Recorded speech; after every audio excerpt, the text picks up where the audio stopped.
যুক্তরাষ্ট্রের সবচেয়ে বড় ই-কমার্স ভিত্তিক প্রতিষ্ঠান অ্যামাজনের কার্যক্রম আরও সংগঠিত ও দক্ষভাবে পরিচালনায় বিতর্কিত সিদ্ধান্ত নিয়েছে প্রতিষ্ঠানটির কর্তৃপক্ষ।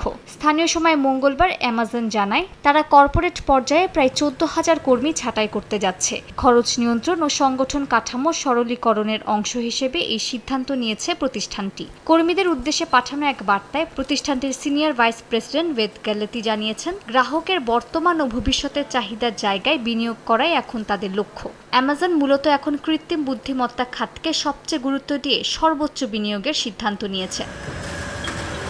বার্তা সংস্থা রয়টার্স জানিয়েছে, অ্যামাজনের ছাঁটাইয়ের সংখ্যা প্রথমে 30,000 পর্যন্ত হতে পারে বলে ধারণা করা হয়েছিল। বিশেষজ্ঞরা মনে করছেন, এর প্রভাব পড়বে ই-কমার্স প্রতিষ্ঠানটির মানব সম্পদ, অপারেশনস, ডিভাইস ও সার্ভিসেস, এমনকি ওয়েব সার্ভিস ইউনিটেও।